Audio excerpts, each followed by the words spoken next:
तो इस वीडियो में हम 4 चीज़ें डिस्कस करने लगे हैं। पहली चीज़ ये होगी कि बेसिकली हु कैन स्पॉन्सर, ठीक है, कि स्पॉन्सर कर कौन सकता है अपनी फैमिली को। सेकंड चीज़ है वो ये कि बेसिकली जर्मनी में फैमिली कहा किसे जाता है, ठीक है, when you mean family reunion visa तो उसका मतलब क्या होता है। तीसरी इंपॉर्टेंट चीज़ कि वो कौन कौन सी रिक्वायरमेंट है जो कि आपको फुलफिल करनी होती है जब आप अपनी फैमिली को स्पॉन्सर कर रहे होते हैं जर्मनी में। And last but not the least, आपको कौन कौन से इश्यूज आ सकते हैं एज अ स्टूडेंट जब आप अपनी फैमिली को जर्मनी में स्पॉन्सर करते हो।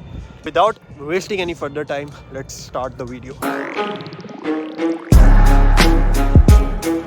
अच्छा जी, बेसिकली हमारा पहला पॉइंट ये है कि हु कैन स्पॉन्सर। अच्छा, मोस्टली मुझसे ये सवाल पूछा जाता है कि क्या हम एज ए स्टूडेंट अपनी फैमिली को स्पॉन्सर कर सकते हैं कि नहीं, ठीक है, क्योंकि ये वीडियो मैं फोकस रखना चाह रहा हूँ कि स्टूडेंट्स जो कि अपनी फैमिली को स्पॉन्सर कर सकते हैं उनके लिए अपनी फैमिली को स्पॉन्सर कर सकते हो। लेकिन कई लोगों को ये मिसकंसेप्शन थोड़ी सी हो जाती है, जब एज ए स्टूडेंट जा रहे हैं तो क्या हम अपनी फैमिली को साथ लेकर जा सकते हैं या फिर हमें जर्मनी जाकर स्पॉन्सर करना होता है। तो एक बड़े क्लियर मैं आपको पॉइंट बता दूं कि जब भी आप अभी जर्मनी लैंड नहीं किए हो तब तक आप अपनी फैमिली को स्पॉन्सर नहीं कर सकते, ठीक है। लाइक एज अ स्टूडेंट आप पाकिस्तान से अपना प्रोसेस तो कर रहे होते हो वीज़ा का, लेकिन कुछ लोग सवाल करते हैं कि क्या हम साथ ही साथ फिर अपनी फैमिली का भी प्रोसेस कर सकते हैं ताकि जब हमारा वीज़ा लगे तब हमारी फैमिली का भी वीज़ा लगे और हम साथ ही वहाँ पर जर्मनी चले जाएं। आई नो कि स्वीडन में ये पॉसिबिलिटी है, स्वीडन में काफ़ी पूरी फैमिली जाती है। अगर एक बच्चे का एडमिशन होता है या कोई मास्टर्स या बैचलर्स, मोस्टली मास्टर्स के लिए जा रहे होते हैं तो साथ में अपनी फैमिली को लेकर जाते हैं। लेकिन जर्मनी में अनफॉर्चुनेटली ये पॉसिबिलिटी नहीं है, क्योंकि जर्मनी में एक रिक्वायरमेंट ये है कि जो भी स्पॉन्सर करेगा वो ऑलरेडी जर्मनी में प्रेजेंट होगा, उनके पास जर्मनी का रेजिडेंस कार्ड होगा। जब आप एज ए स्टूडेंट जर्मनी आते हो तो आपके पास हमेशा यहाँ पर रेजिडेंस कार्ड आपको मिलता है। तो पहली चीज़ तो ये होगी कि हु कैन स्पॉन्सर, तो basically student can sponsor, but वो स्टूडेंट को ऑलरेडी जर्मनी में होना चाहिए। ऐसा नहीं हो सकता कि वो पाकिस्तान से या इंडिया में साथ ही अपनी फैमिली को साथ लेकर आए, ठीक है। तो आपकी पहली रिक्वायरमेंट तो ये होगी कि आपके पास जर्मन रेजिडेंस कार्ड होना चाहिए, जो कि एज अ स्टूडेंट जब आप यहाँ पर आते हो तो आपके पास रेजिडेंस कार्ड होता है।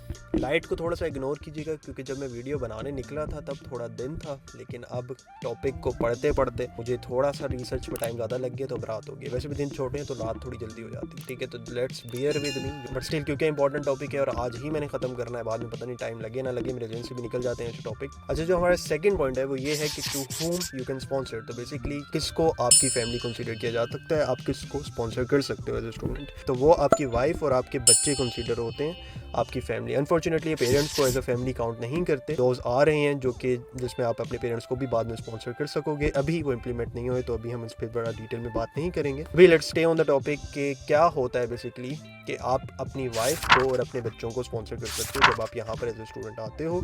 लेकिन उसमें एक कंडीशन होती है कि आप अपने बच्चा जब तक 16 ईयर्स से कम का है तब तक तो आप उसे स्पॉन्सर कर सकते हो, लेकिन जैसे ही वो 16 ईयर्स से ऊपर चले जाते हैं तब उन्हें इंडिपेंडेंटली फिर अप्लाई करके जर्मनी आना होता है। अगर आप एक वुमेन हैं तो आप अपने हस्बैंड को स्पॉन्सर कर सकते हो। If you are a man, आप अपनी वाइफ को स्पॉन्सर कर सकते हो और अपने बच्चों को, लेकिन बच्चों की कंडीशन यही है कि उनकी उम्र जो है 16 साल से कम होनी चाहिए, then you can sponsor your family. तो तीसरा हमारा जो मेजर पॉइंट है वो ये है कि क्या क्या मेन डॉक्यूमेंट्स हैं जो कि आपको चाहिए होते हैं या क्या क्या एम्बेसी आपसे रिक्वायर करती है जब भी आप as a student family reunion visa के लिए अप्लाई करते हो। तो इसमें जो सबसे पहली चीज़ जो मैंने शुरू में भी बताई कि आपका रेजिडेंस परमिट, जो कि जर्मनी आकर जो अब आप अप्लाई करते हो तो जो रेजिडेंस कार्ड आपको मिलता है वो आपका बड़ा एक इनिशियल मेन डॉक्यूमेंट है जो कि अप्रूव करता है कि आप जर्मनी में रेजिडेंट हो और आप उसके बेसिस पे फिर अपना जो प्रोसेस है फैमिली को बुलाने वाला वो स्टार्ट कर सकते हो। अगेन, जब आप एज अ स्टूडेंट अप्लाई कर रहे होते हो तो वो आपसे यूनिवर्सिटी का एनरोलमेंट लेटर भी मांगेंगे, ठीक है, कि आप कहाँ पे पढ़ रहे हो, कौन सी यूनिवर्सिटी है, क्या सीन है। तो ये सारी चीज़ें, मतलब एडमिशन और इनरोलमेंट जो लेटर है यूनिवर्सिटी का, वो भी आपसे डिमांड किया जाएगा जब आप एज अ स्टूडेंट अपनी फैमिली को स्पॉन्सर कर रहे होगे। थर्ड, वो आपकी फाइनेंशियल स्टेबिलिटी भी देखते हैं कि क्या आपके पास इतने फाइनेंशियल रिसोर्सेज हैं कि आप जिन्हें स्पॉन्सर कर रहे हो, अपनी वाइफ या अपने बच्चे को या खाली अपनी वाइफ को स्पॉन्सर कर रहे हो, तो क्या आप इतने फाइनेंशियली वेल ऑफ हो कि आप अपनी फैमिली को यहाँ पर बुलाकर साथ ही उनके एक्सपेंसेस भी उठा सकते हो, ठीक है। इस पॉइंट को हम एंड में थोड़ा सा डिटेल में डिस्कस करेंगे कि क्या मतलब होता है इसका, लेकिन मेन मैं आपको हिंट दे दूं कि वो फाइनेंशियल स्टेबिलिटी के बारे में आपसे लाजमी पूछेंगे। इसी तरह जब भी आप किसी को स्पॉन्सर करते हो तो आपसे रिक्वायर्ड करते हैं कि जो भी पर्सन आप स्पॉन्सर कर रहे हो उनकी जो हेल्थ इंश्योरेंस है उसकी कवरेज भी आप प्रोवाइड करोगे। तो जो जर्मनी में डिफरेंट कंपनीज है जो कि हेल्थ इंश्योरेंस प्रोवाइड करती हैं, तो if you are sponsoring someone, different company से कॉन्टेक्ट कर सकते हो। अगर आपको स्पॉन्सर कर रहे हो नहीं पता कौन सी अच्छी कंपनीज है तो do right in the comment section, मैं वहाँ पर आपको बता दूंगा। पांचवा एक पॉइंट जो उनका बड़ा मेन होता होता है वो ये कि फ़ैमिली की जो अकोमोडेशन है वो कहाँ पर आप अरेंज करोगे। ठीक है, अगर आप फैमिली को बुला रहे हो तो ज़ाहिर बात है आपको रहने की जगह भी उनकी दिखानी होगी, और वो ऐसा नहीं हो सकता कि आप एक ही कमरे में कहो कि मैं भी यहाँ पे एज ए स्टूडेंट रह रहा हूँ सिंगल रूम में तो मेरी फैमिली भी आ जाएगी। तो ऐसा नहीं होगा। यहाँ पर वो आपसे डिमांड करेंगे कि अगर आप अपनी वाइफ को स्पॉन्सर कर रहे हो, आप अपने बच्चे को स्पॉन्सर कर रहे हो, तो उस पर्सन का फिर जो आपका घर का एरिया है वो भी उस पर्सन के हिसाब से इंक्रीज़ होता रहेगा। फॉर इंस्टेंस मैं आपको एग्जांपल देता हूँ कि 15 मीटर स्क्वायर का एरिया एक बंदे के लिए होता है। ठीक है, उससे ज़्यादा अगर आपका एक रूम है 15 मीटर स्क्वायर का तो उसमें 2 लोग आप नहीं रह सकते, या आप अपनी फैमिली को भी स्पॉन्सर नहीं कर सकते उस छोटे एरिया में। Then you have to rent out a bigger place जिसमें 2 कमरे हों, उस घर का एरिया ज़्यादा हो। तो 2 लोग हैं तो 30 मीटर स्क्वायर का मिनिमम जो एरिया है वो आपसे रिक्वायर करेंगे। इसी तरह 3 लोग हैं तो ये एरिया उस हिसाब से फिर बढ़ता जाएगा। तो ये एक रिक्वायरमेंट होती है जो लाजमी वो आपसे पूछते हैं कि जब आप उन्हें बुला रहे हो तो रहने की जगह भी हमें दिखाएं कि कहाँ पर। अच्छा, चौथा पॉइंट जो मैंने शुरू में बताया था कि क्या मेजर इश्यूज़ आपको आ सकते हैं जब एज ए स्टूडेंट आप अप्लाई कर रहे हो, तो 2 मेजर इश्यूज़ आपको फेस करने पड़ते हैं। ठीक है, पहला जो मेजर इशू आपको लास्ट पॉइंट से मेरे पता लग गया होगा, जो प्रीवियस पॉइंट मैंने डिस्कस किया था, फाइनेंशियल स्टेबिलिटी वाला।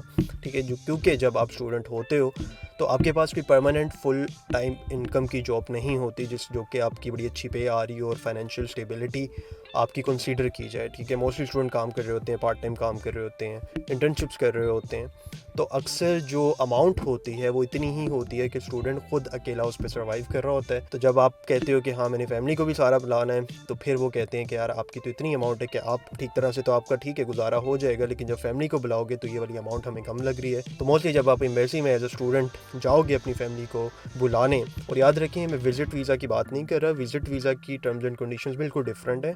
ये मैं फैमिली रीयूनियन वीज़ा की बात कर रहा हूँ, जिसमें बेसिकली आप फैमिली को बुलाते हो कि वो मेरे साथ आकर रहें, और इसमें कोई टाइम लिमिटेशंस नहीं होती हैं फिर। ठीक है, तो उसका आपकी फैमिली को उतना ही ड्यूरेशन का वीज़ा मिलता है जब तक कि ड्यूरेशन की आपका स्टडी पीरियड होता है। विजिट वीज़ा में नॉर्मली 3 महीने बाद आपको वापस जाना होता है। ठीक है, हैविंग सेड दैट, क्या इशू, यही मेजर इशू आपको फेस करना पड़ता है जब भी आप एज ए स्टूडेंट अप्लाई करते हो कि आप अपनी फाइनेंशियल प्रूफ तो दिखाओ।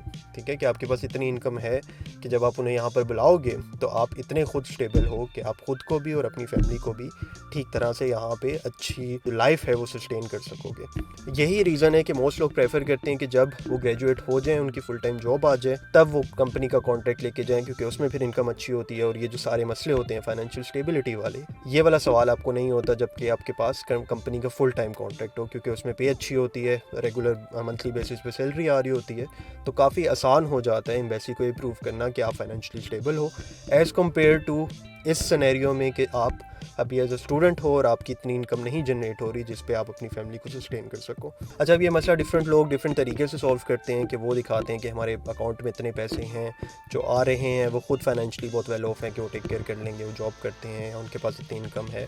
जो भी आप चीज़ें करते हो, कुछ लोग ये करते हैं, और कई दफ़ा एम्बेसी अगर उन्हें लगे कि हाँ ये चीज़ एप्लीकेबल है तब वो वीज़ा ग्रांट कर सकती है। But again this is something जो कि इंटायरली वीज़ा एम्बेसी पे डिपेंड कर रहा होता है कि आपको वीज़ा देना है या नहीं। जो सेकंड चीज़ है जो कि मसला आजकल स्पेशली ये पाकिस्तान या इस्लामाबाद स्पेसिफिक ज़्यादा मसला है कि जो जर्मन एम्बेसी इस्लामाबाद है उसमें जो वेटिंग टाइम है वो बहुत ज़्यादा आ रहा है। ठीक है, जब आप फैमिली रीयूनियन वीज़ा के लिए अप्लाई करते हो, अपॉइंटमेंट बुक करते हो, तो अपॉइंटमेंट ही 1.5-2 साल बाद की आ रही है। ठीक है, तो दिस इज़ समथिंग जो कि बहुत ही अनोइंग है इवन फॉर दोज जो कि फुल टाइम जॉब कर रहे हैं। वो अपनी फैमिली को जब स्पॉन्सर कर रहे होते हैं तो उन्हें भी काफ़ी लंबे वेटिंग टाइम जो पीरियड्स होते हैं वो फेस करने पड़ते हैं, विच इज़ वेरी अनफॉर्चुनेट। क्योंकि यही चीज़ अगर मैं आपको इंडिया में बताऊँ तो 2 से 3 महीने के अंदर अंदर सारा प्रोसेस हो जाता है। यही चीज़ अगर आप कराची से कर रहे हो तो या सिंध साइड से हो आप और वहाँ से अपना केस फाइल कर रहे हो तो 2 से 3 महीने में आपकी जो फैमिली है वो आपके पास होती है।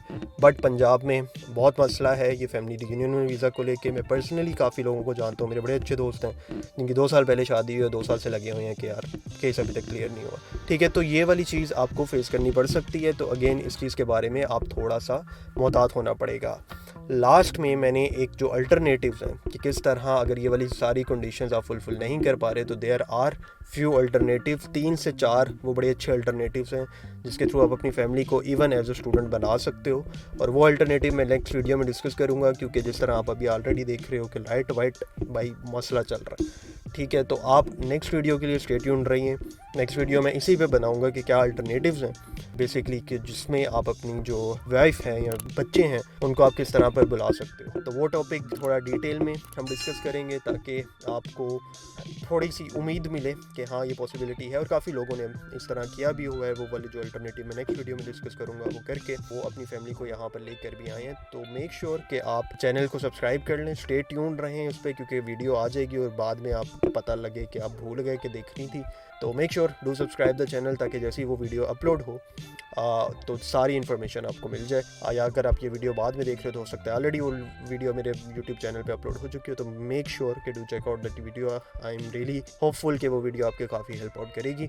अगर इस वीडियो ने भी आपकी मदद की है तो डू सब्सक्राइब द चैनल, क्योंकि बड़ा मेरी हेल्प आउट हो जाती है, ओबियसली मोटिवेशन बनती है। और यही मोटिवेशन है जिसकी वजह से आज तक ये वीडियोस बन रही हैं। अल्हम्दुलिल्लाह मैं 500 प्लस वीडियोस बना चुका हूँ। I have been doing this for 5 साल हो गए मुझे तकरीबन यूट्यूब पे।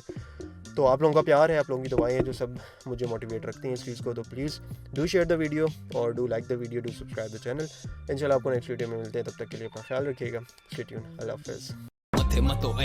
हटो बचो स्क्वाड मेरी hard catch you of guard तेरी क्या बिसात।